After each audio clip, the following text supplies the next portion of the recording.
In this lesson, we are going to be looking at some absolute values and combining them with equations and inequalities. So, first of all, you need to remember that absolute value always means a distance from 0. That's what it measures. It could be to the right of 0, it could be to the left of 0, but absolute value measures a distance from 0. If it's to the right, it's obviously positive. If it's to the left, it's negative. So, the absolute value of x being less than 5 basically means the distance from 0 to that number, whatever the number x is, has to be smaller than 5. So if you think about this, think about what numbers you could plug in for x, okay? Also remember when you're taking like the absolute value of 5 is 5. The absolute value of negative 5 is also 5. Remember, absolute value always turns everything positive when you're thinking about it algebraically. So, if you think about what numbers you could plug in for x, the absolute value of 1 is less than 5, so I could do 1. The absolute value of negative 3 is 3, so if I could plug in negative 3 for x right here, okay? The absolute value of 4 is 4, which is still less than 5. The absolute value of negative 1 is 1, which is still less than 5. So hopefully you can figure out that basically this means that you're shading between negative 5 and 5. Okay? That's what that means. So it means that the distance from 0 to x is less than n. When you have a less than symbol in here, it always translates to the word and from your previous lesson. Okay? Always, always, always. If it's less than, it is and that will make more sense as we do a problem here. If it's greater than, that means the distance has to be from 0 has to be bigger than 5. So if I put the number 2 in here, the absolute value of 2 is 2, and 2 is not greater than 5. So now I have to put numbers in like 6. The absolute value of 6 is 6, which is greater than 5. I could put in the number negative 7. The absolute value of negative 7 is 7, which is greater than 5. So in this case, you would be actually plugging in numbers that look like that. And maybe you can picture then that when you see the symbol greater than right here, it really means or. Okay? Either or have to happen, but not both. Okay? First of all, we're going to start with some that are equal signs. In order to do this, you first of all want to isolate the absolute value. So you want to get what's ever in the absolute value symbol by itself first, which I have already in this case. And then you need to kind of solve this. Okay, so first of all, you always want to ask yourself, is this even possible? Can I take the absolute value of some quantity and get 3 for an answer? And yes, you can, because absolute values will always be a positive number.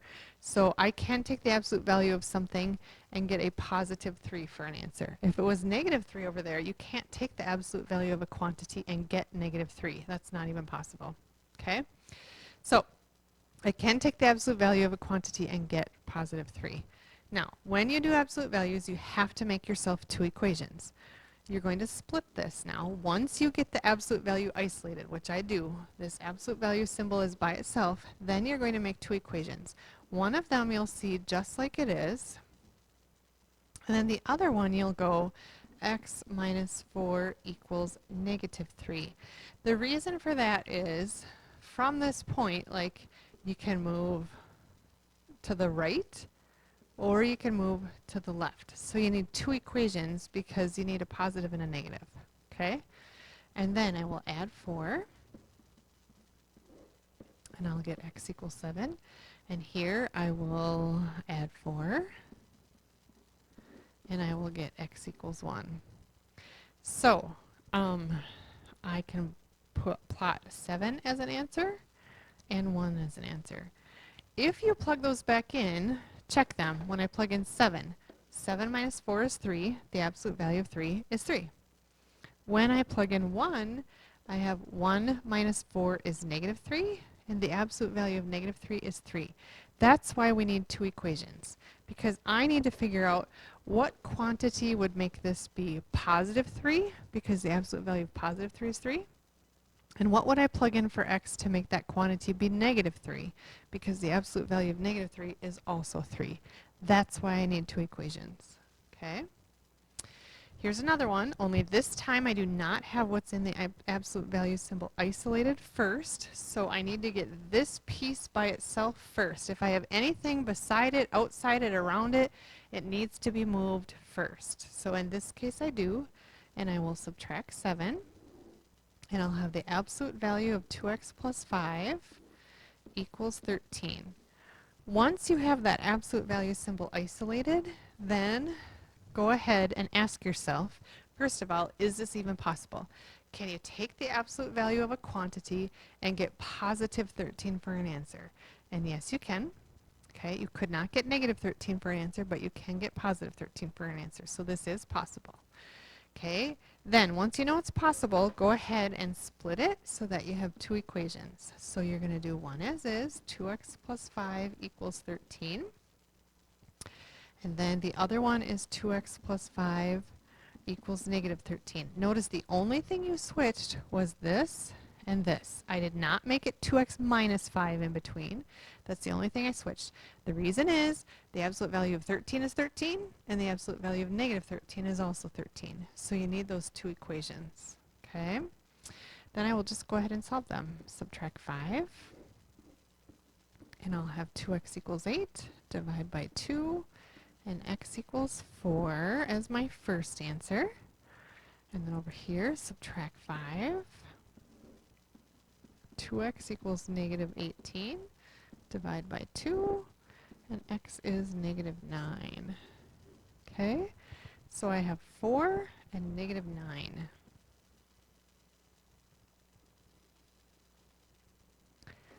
And I've got it. All right, here I've got the absolute value symbol isolated already. And so I want you to ask yourself, is this even possible? Can I take the absolute value of a quantity and get a negative number for an answer? And you can't. You can't take the absolute value. I'm going to even just write this. You can't take the absolute value and get a negative number.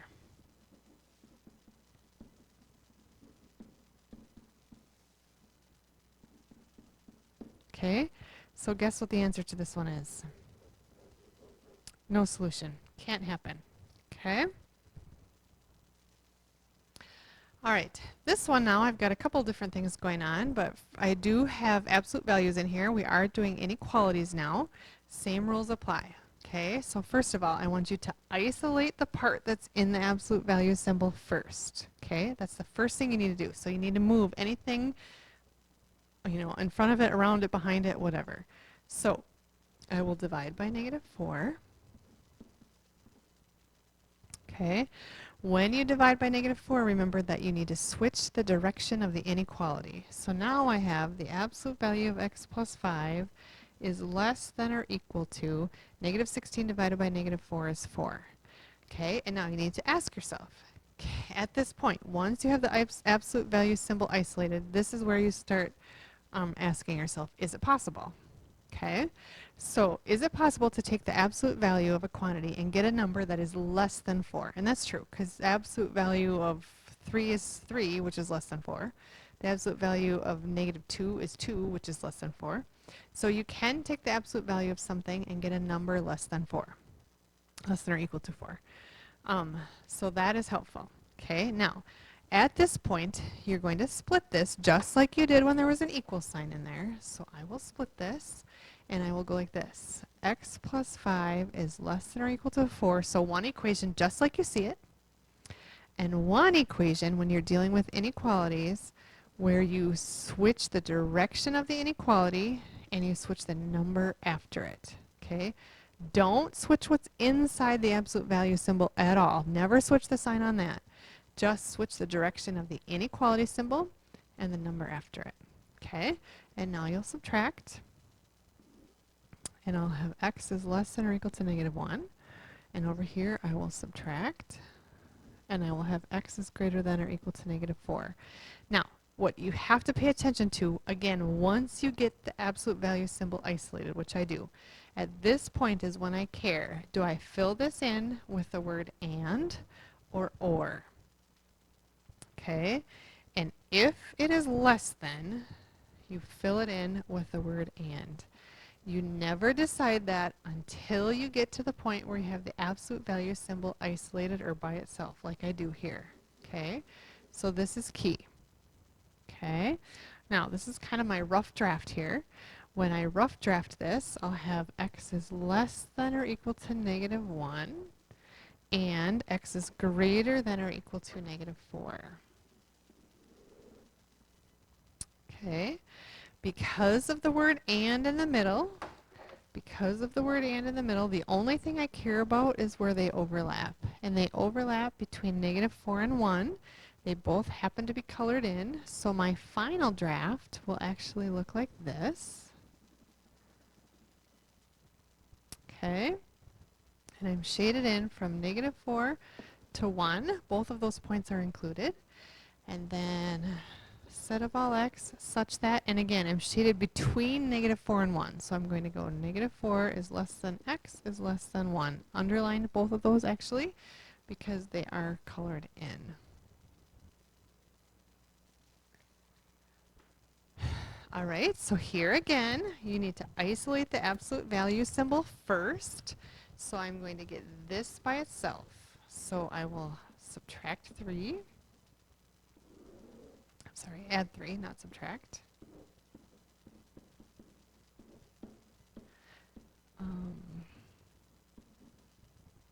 Okay, then I need to divide by 2. Because I'm dividing by a positive, I do not need to switch the direction of the inequality symbol. And now I've got the absolute value symbol isolated. There's nothing on the other side of that equation besides that. At this point, you're going to ask yourself, is this possible? Is it possible for me to take the absolute value of some quantity and get a number that is greater than or equal to 16? And yes, that's possible. So at this point now is where you split this. So I split it, and I go 2x minus 6 is greater than or equal to 16. Add 6. 2x is greater than or equal to 22. Divide by 2. X is greater than or equal to 11. Okay. Then, of course, I need to make another equation where I go 2x minus 6. I switch the direction of the inequality and switch the sign on the number afterwards. Okay? And resolve. So I add 6.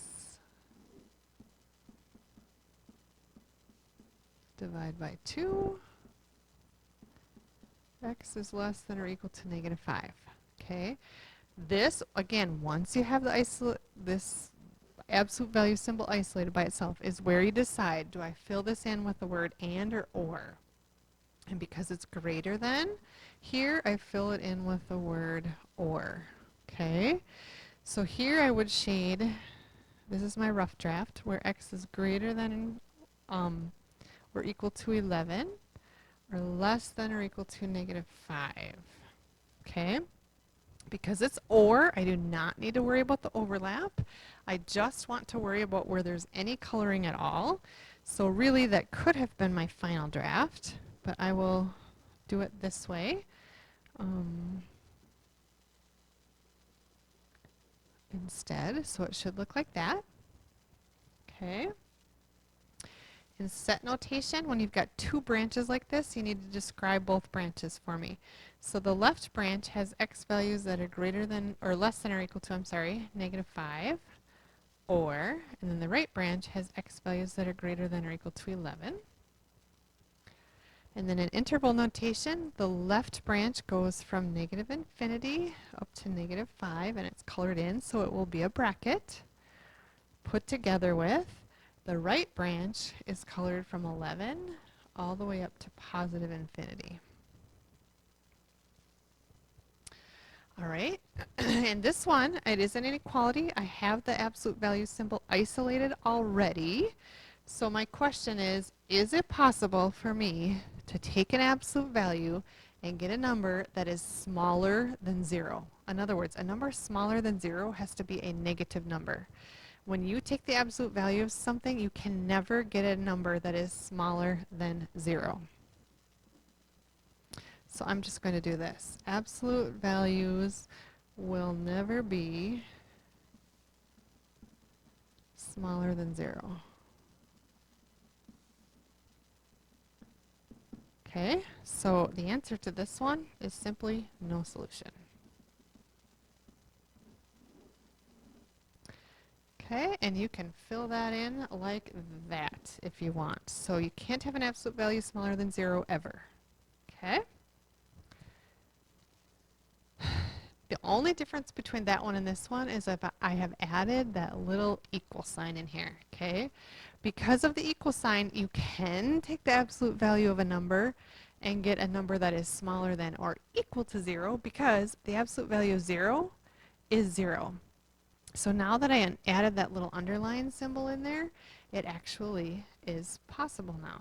Okay? So I'm going to do this. X plus 7 is less than or equal to 0.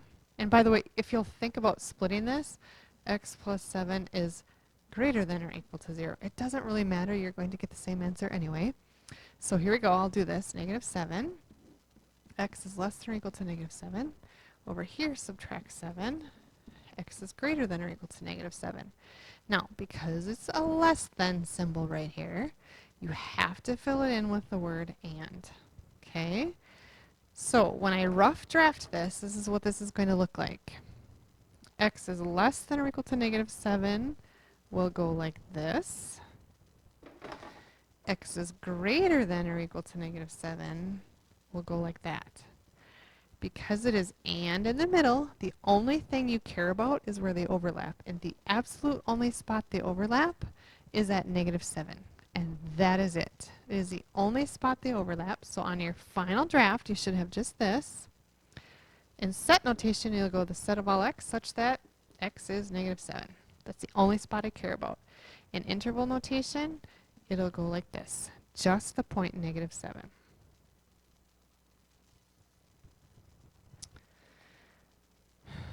All right, in this one, okay, again, you need to get this point, the stuff that's in the absolute value symbol isolated. So I will subtract 1,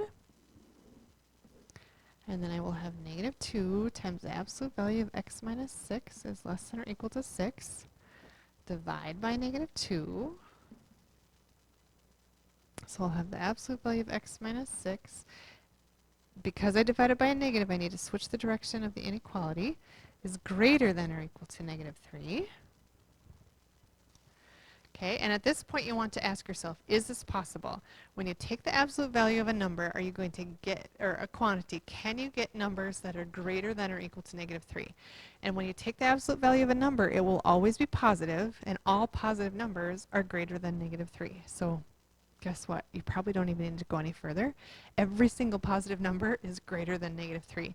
I bet you're going to know what the answer is, but a lot of you won't figure that out. So I'll split this for you.